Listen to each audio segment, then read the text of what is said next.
Buckle up, folks. Grab a snack, because we're about to piss a lot of people off. Woo!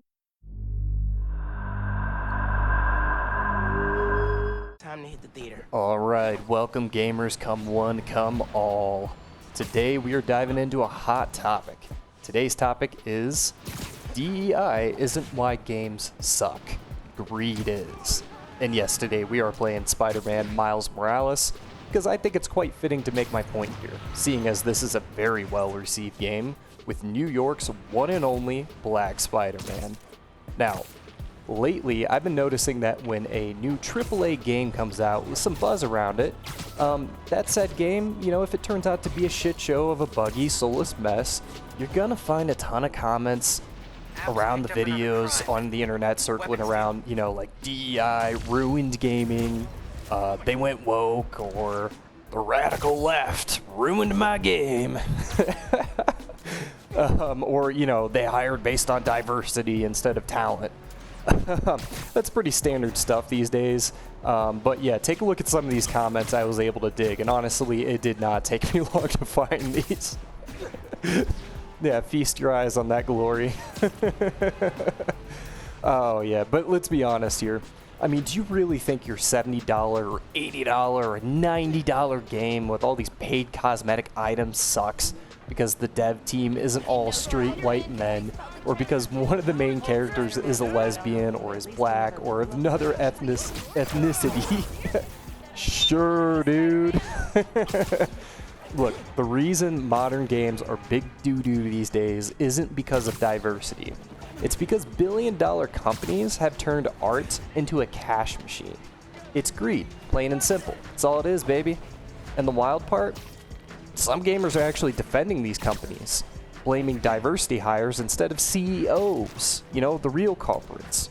So today, let's break down why that's a little bonkers to me, and why blaming DEI isn't just wrong, but it's exactly what these greedy corporations kind of want you to do. But first, let's discuss what, gaming actually looks like right now. As you may have noticed, we are getting a lot more unfinished, overpriced, bug-filled games now more than ever before. Games that need like 40 gigabyte patches on day one, live service models that literally no one asked for, and microtransactions nicely stuffed into the menus. Content that was promised, but never delivered. Some good examples in recent memory are games like Mind's Eye, Redfall, the Call of Duty franchise definitely, that new Suicide Squad game, Starfield, and Skull and Bones. I mean, it's like every publisher looked at Fortnite and said, yo, let's do that, but worse. Like, you remember when Battlefield 2042 launched?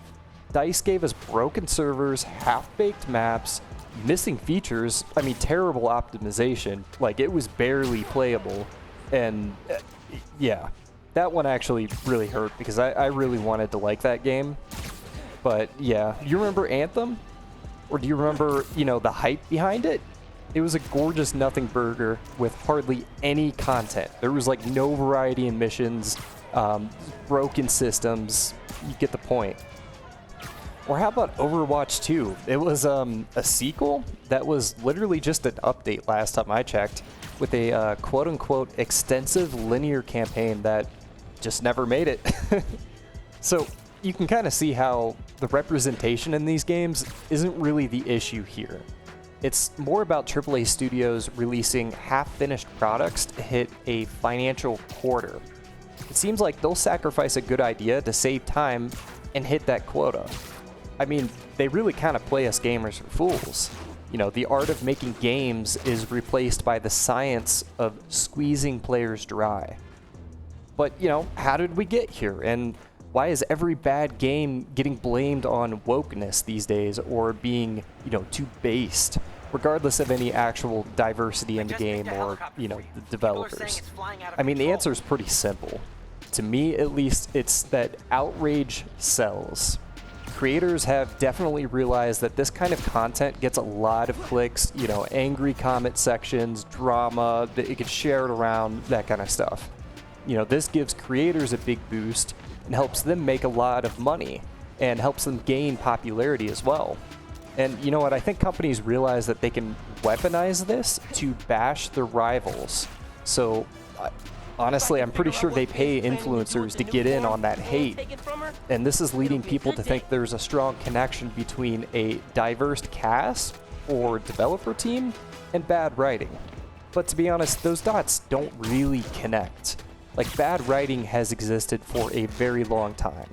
I know people tend to look at games like Forspoken with hilarious dialogue like, I just moved shit with my freaking mind. But, I mean, it is bad writing, but it's not because the main character was a black woman. It's just bad writing. And I know another one that, you know, is getting blamed for being like too woke is Saints Row 2022. You know, that game flopped pretty bad and people blame DEI.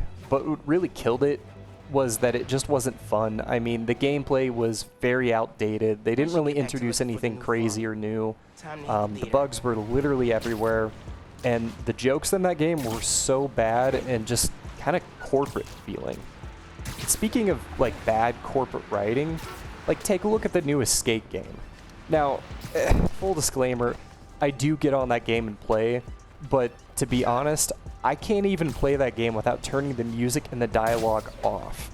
And even still, it's just a terrible game. Like, there's nothing really in it. I just get on to skate, and that's pretty much it.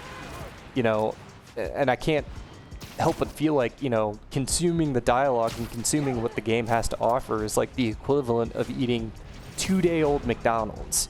If you've done that, you know what I mean. Like, eating old fries is just the worst. But, you know, I guess to make my point that diversity isn't really the issue, I'm going to list some games that are really good, that do have a lot of diversity in them. For example, you have the Walking Dead series, Watch Dogs 2, Undertale, Life is Strange, XCOM 2, Hellblade: Senua's Sacrifice, Baldur's Gate 3, the Insomniac's Spider-Man series. It's honestly one of my favorites. It's fucking amazing. You have Hades and other games like Celeste.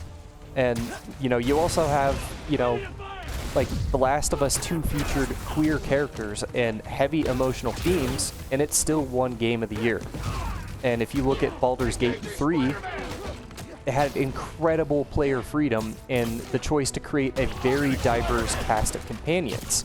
And last time I checked, it was a banger on all levels.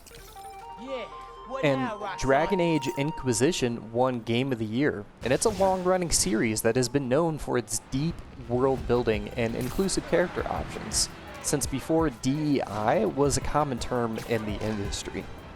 And if you look at Cyberpunk, you know, it's about as diverse as it gets. You know, it allows for some pretty crazy customization. You know, it lets the players choose their own gender identity, you have really saucy romance options, and trans characters. And the game currently, if you look on Steam, the most recent reviews are overwhelmingly positive. So, you know, can you kind of see the difference here? Diversity doesn't make a bad game. Lazy storytelling does. Rushed development cycles and executives meddling with creative decisions. That's what ruins it. But, you know, just saying DEI ruined this, or they have gone woke, is much easier than admitting the problem's actually corporate greed. So let's talk about, you know, what's actually behind the decline in quality here. AAA studios weren't always cooked, and some studios still produce bangers, like Rockstar. However, I have some concerns on how they pay and treat their workers, because honestly, I've been seeing some stuff popping up lately that just really boils my blood, and I think I'm going to make a video on it because, I mean, they deserve it. The workers deserve it. But hey, look, this isn't a video about Rockstar now, is it? So, big titles used to be filled with passion. Studios took risk by experimenting with new ideas, and they pushed boundaries. Nowadays, it seems like they're designed by spreadsheets filled with metrics. You know, I feel like execs look at player data and sales charts and get the idea to add more skins to their store instead of polishing their campaigns and their games. And it seems like investors want their money now, So instead of giving the developers more time, I feel like they just think it's a good idea to release their hot garbage now and then patch it later. Oh, and we can't forget how these studios lay off a large chunk of employees right after launch. So look, it's not a diversity problem. It's actually a capitalism problem. Activision Blizzard made billions off of Call of Duty microtransactions, but then they lay off a shit ton of employees. EA keeps pushing live service models, even though, live service titles, even though they're single player games like Jedi Fallen Order and the Dead Space franchise, they're actually received far better. And to be honest, I believe that actually helps build the company's reputation, which in turn would make gamers spend more money on EA titles. And it seems like Ubisoft has some of the same sketchy business practices. They recycle the same open world formula that they've had for decades because it's safe, it's predictable, it has nothing to do with diversity in the team or the story characters. Which, diversity could be amazing in their titles if the writing and acting didn't feel rushed. You see, greed kills creativity. And that's what's really infuriating, is that these companies, I feel like, also use diversity as a shield, claiming they deserve major credit because they are inclusive. But that's not really good representation at all. That's just marketing. And it's kind of an insult to diversity when AAA studios treat it as a checklist instead of putting diverse people in a meaningful and well-written story. And in my opinion, this is definitely where a lot of the bigoted opinions on the internet come from. And, honestly, what is truly fucked to me is people who blame DEI or diversity, they're actually helping these greedy companies. Because, look, as long as gamers are busy fighting each other, crying about woke and people being snowflakes, the truth is nobody's actually holding the real problem accountable. It's a divide and distract tactic. It happens outside of gaming too, but I'm going to stay in my lane here. And while this takes place, CEOs and shareholders make a fuckload of money.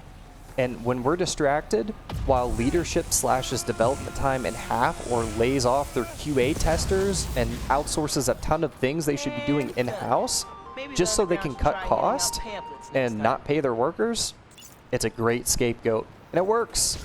It's cultivating a culture war out of what essentially is just bad business. But when DEI is done proper, it proves that diversity and quality can coexist and actually make each other better. What they need is vision. They need time. They need passionate creators leading them, not execs rushing for quarterly profits. We need better pay, better hours, better working conditions for these developers so they can truly cook up a great title that you and I will fall in love with, something that's crafted with love. And, I'm just going to end this video by saying I do want more diversity in video games, but I don't want it to feel like a cash grab. I want to be immersed in new ways of thinking, new lifestyles, and cultures that are not my own. I just want it to be genuine to the soul. All right. So thanks for listening to me ramble. This actually took me a long time to type out my thoughts in a somewhat structured format. Let me know if you like this, if you'd like, more videos like this. Please subscribe for more content like this. Join our Discord of lovely people and check out my Twitch in the description below. Love you all. Thanks.